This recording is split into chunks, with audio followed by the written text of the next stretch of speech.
On the night of August 29, 2019, gunshots echoed through a quiet residential street in Dehradun, India. When police rushed to the scene, they found 30-year-old Kamna Rohilla dead in her bed, shot in the head while she slept. Her husband, Ashok, lay wounded, bleeding from a gunshot to his abdomen, and he told officers a chilling story. His criminal cousin had broken into their home with armed men and opened fire. Police launched a massive manhunt for the suspect. But within 6 days, investigators would discover something that turned everything upside down. The man being hunted was already dead, murdered 10 months earlier, and the real killer had been sleeping next to Kamna the whole time. Kamna Rohilla lived in Nehru Colony, a middle-class neighborhood in Dehradun, a peaceful city nestled in the foothills of the Himalayas. She was in her early 30s, married to Ashok Rohilla, and together they had a 3-year-old daughter. Kamna ran a small boutique on Matamandir Road, selling women's clothing. Her husband, Ashok, owned a transport business. To neighbors and friends, they seemed like an ordinary young family trying to build a life. But their marriage had been under strain for over a year.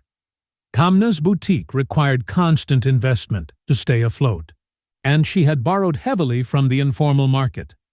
The debt had climbed to 80 lakh rupees, an enormous sum. To manage the loans, she worked closely with a financier named Ayush, meeting with him regularly to discuss payments and terms. This arrangement began to eat away at Ashok. He became convinced, without any evidence, that Kamna was having an affair with Ayush. His suspicions grew into obsession. The change in Ashok was gradual but unmistakable. He stopped dropping Kamna at her boutique each morning, something he had always done. Now she traveled alone, while he watched her with cold, resentful eyes. Arguments became frequent. The tension in the house was suffocating. Their daughter was too young to understand, but she could feel the atmosphere shift. Around the same time, Ashok had been helping a relative, his cousin Ajay Verma, known to everyone as Rinku. Rinku had a dark past. He had served time in prison for murder, and when he was released, his own family wanted nothing to do with him. Ashok took him in, gave him a place to stay. But Kamna objected to having Rinku in their home, and eventually he moved out. What Kamna didn't know was that Ashok had started watching crime shows obsessively. Crime Patrol, detective serials, news reports about murder investigations. He wasn't just watching for entertainment. He was studying, learning how criminals got caught, how police pieced together evidence, how to avoid making mistakes. And he was planning something that would take 10 months to execute, something that would require 2 murders, not 1. Because Ashok had decided that if he was going to kill his wife, he needed someone to blame, someone who couldn't defend themselves, someone who would already be dead. In November of 2018, 10 months before Kamna's death, Ashok threw himself a birthday party. He invited Rinku and told him exciting news. Ashok said he had arranged a job opportunity for Rinku in Rajasthan, a chance to start over, to leave his criminal past behind, and build a new life. Rinku was grateful. Desperate for a second chance, he trusted Ashok completely.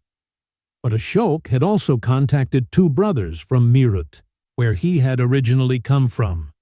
Their names were Deepak Sharma and Gaurav Sharma. Along with a third man named Parvez, Ashok made them an offer, 2 lakh rupees, a contract, what's called a supari in India. He wanted them to take Rinku to Rajasthan and make sure he never came back. The group drove Rinku hundreds of kilometers away to a remote village called Asas in Fatehpur, Sikar district. They made him feel comfortable, gave him alcohol, laughed, and talked about his new future. But the liquor was laced with sedatives. When Rinku lost consciousness, they strangled him. Then They stripped his body completely naked, removed every piece of identification, every document, every scrap of paper that could identify who he was. They burned all his belongings separately. Then they dumped the naked body in bushes near the village and left. Days later, local villagers discovered the corpse and reported it to police. Rajasthan authorities documented it as an unidentified male body. No name, no family looking for him. Rinku became just another nameless victim in official records. Back in Dehradun, Ashok occasionally mentioned Rinku's name in conversations with friends and family. He kept the illusion alive that his cousin was somewhere out there, drifting from place to place, still alive. And for 10 months, Ashok refined his plan. He continued watching crime shows, studying cases, preparing for the night he would execute the second part of his conspiracy. By late August 2019, everything was in place. August 29th was a Thursday night. Nehru Colony was quiet. Families had finished dinner. Children were asleep. The streets were empty. Inside the Rohilla home, Kamna went to bed early, exhausted from another long day managing her boutique and the crushing weight of debt. Their 3-year-old daughter was already sleeping in another room. Ashok stayed awake, waiting. Gaurav Sharma, the younger of the two brothers from Meerut, had returned to Dehradun. He had a gun. He had instructions. He had already received his payment. Around 11:30 at night, when the neighborhood was completely silent, Gaurav entered the house. It's unclear exactly how he gained entry, whether a door was left unlocked or Ashok let him in. But he was inside, moving quietly through the darkened rooms toward the bedroom where Kamna was sleeping. She never woke up, never knew what was happening. Gaurav raised the gun and fired once. The bullet struck Kamna in her left eye. Death was instant. She died in her own bed, in the home where she should have been safe. The gunshot shattered the silence of Nehru Colony. Neighbors would later say they heard it, that sharp crack echoing through the night, though in the confusion of the moment no one knew exactly where it came from. But the plan wasn't complete. Ashok couldn't stand there unharmed when police arrived. He needed to look like a victim too. He needed injuries, blood, proof that he had barely survived. So Gaurav turned the gun on Ashok and fired again. The bullet hit Ashok in the abdomen. It was painful, absolutely, but carefully placed. Not fatal, not near vital organs. Just enough to wound him, to make him bleed, to sell the story. Gaurav fled into the night, heading back toward Meerut. And Ashok, wounded but very much in control of the situation, picked up his phone and called the police. When officers arrived at the Rohilla residence minutes later, they found a scene of violence. Kamna's body was on the bed, blood pooling around her head. Ashok was on the floor, clutching his stomach, his face twisted in pain.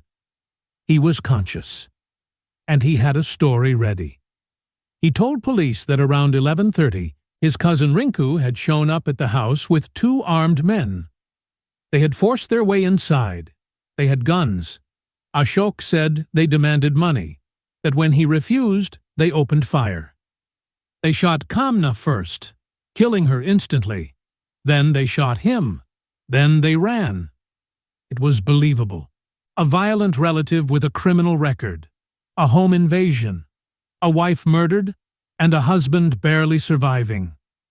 Police took photographs, collected evidence, documented the wounds. They put out an immediate alert for Rinku and his accomplices. A manhunt began. Ashok was rushed to the hospital, where doctors treated his gunshot wound.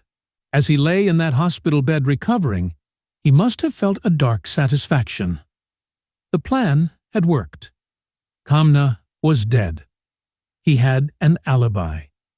He looked like a victim. And police were searching for a man who had been buried in Rajasthan for 10 months. But Ashok had made mistakes. Small ones. The kind that seem insignificant until a smart investigator starts connecting the dots. Senior Superintendent of Police Arun Mohan Joshi took charge of the investigation.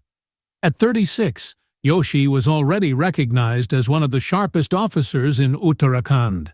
He had joined the Indian Police Service in 2006 at just 23 years old, one of the youngest recruits in the country at that time.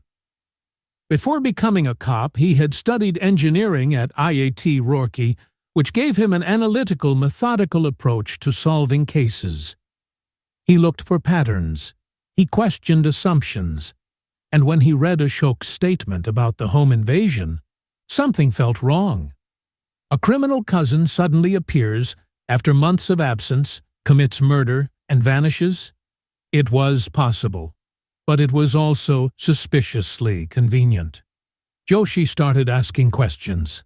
Police launched a manhunt for Rinku, checking his last known addresses, talking to his family members, putting out his description. But nobody had seen him. Not recently. In fact, nobody had seen Rinku in nearly 10 months. Family members told investigators they had no idea where he was. There were no phone records, no sightings, no activity at all. It was as if Rinku had vanished into thin air. That bothered Joshi. If Rinku had just committed a murder in Dehradun on August 29th, someone should have known he was in the area. Someone should have seen him, talked to him, given him a place to stay. But there was nothing. Complete silence going back months. This was the first contradiction. Ashok claimed Rinku had attacked them that night, but investigators couldn't find any evidence that Rinku had been anywhere near Dehradun, or anywhere at all, for close to a year. Then Joshi's team did something routine, but critical. They pulled Ashok's phone records, call detail records, the digital footprint that almost everyone leaves behind in the modern world. And that's when the second contradiction emerged. The records showed that before August 29th, Ashok had been in frequent contact with two men, Deepak Sharma and Gaurav Sharma, brothers from the Meerut area. The calls were regular, sometimes multiple times a day. When questioned, Ashok told investigators that Deepak and Gaurav were close friends, people he spoke with often. But here's what caught Joshi's attention. After August 29th, after the night Kamna was murdered and Ashok was shot, the phone calls stopped completely. Not a single call, not one text message, nothing. Think about that for a moment. Your close friend's wife is murdered.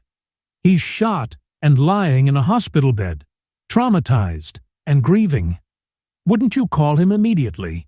Wouldn't you rush to the hospital to see if he's okay, to offer support, to ask what happened? Any genuine friend would. But Deepak and Gaurav didn't call. They didn't visit. They didn't send a single message asking how Ashok was doing.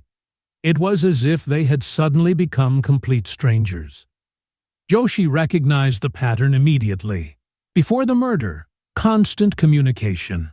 After the murder, absolute silence. That's not how innocent friends behave. That's how conspirators behave when they're trying to avoid creating evidence linking them to a crime. Officers who visited Ashok in the hospital noticed something else, something that constituted the third contradiction. His behavior was off. He was too calm, too controlled, too precise in his answers. When people experience genuine trauma, when they witness a loved one being murdered right in front of them, they're emotional. They forget details. They contradict themselves as they try to piece together what happened in the chaos and terror of the moment. But Ashok's story never changed. Not a single detail varied between tellings. Every time he recounted the events, it was identical, word for word, as if he had rehearsed it, memorized every line. That kind of consistency isn't normal for a trauma victim. It's normal for someone who has prepared a script. By September 3rd, Joshi had made his decision. He wasn't hunting for Rinku anymore. He was hunting for Deepak and Gaurav Sharma. And he wasn't looking at them as attackers. He was looking at them as conspirators who had worked with Ashok. Police tracked the brothers to a town called Dhaurala in Meerut district. Intelligence indicated they were preparing to flee, possibly heading to Rajasthan. On the morning of September 4th, just 6 days after Kamna's murder, police moved in and arrested both Deepak and Gaurav Sharma. They were brought to Dehradun for interrogation, and when detectives sat them down, showed them the phone records, confronted them with the timeline that didn't make sense, with the sudden silence after the murder, with the evidence that was piling up against them, both brothers broke. They confessed everything. Deepak and Gaurav told investigators that Ashok had paid them 2 lakh rupees to kill his wife. They explained how Gaurav had been the shooter, entering the Rohilla home on the night of August 29th and firing the fatal shot while Kamna slept. They described how, as part of the plan, Gaurav had then shot Ashok in the abdomen, wounding him just enough to make the home invasion story believable but not enough to kill him. They admitted they had fled back to Meerut afterward, thinking they had gotten away with murder. But then they revealed something that shocked even the experienced investigators in the room. They confessed to a second murder. They told Joshi that Ashok had hired them, along with a third accomplice named Parvez, to kill Rinku exactly 10 months earlier in November 2018. They described the entire operation, luring Rinku to Rajasthan with the promise of a job, drugging him with sedative-laced alcohol, strangling him to death, stripping his body to prevent identification, and dumping it in a remote village where it would likely never be connected to them. Rinku hadn't attacked anyone. Rinku had been dead the entire time, lying in a grave in Rajasthan as an unidentified corpse. He was the scapegoat, the ghost that Ashok had created to frame for a murder that wouldn't happen until 10 months later. That same afternoon, SSP Joshi held a press conference. The media had been covering the case extensively, reporting on the tragic home invasion and the manhunt for the dangerous criminal Rinku.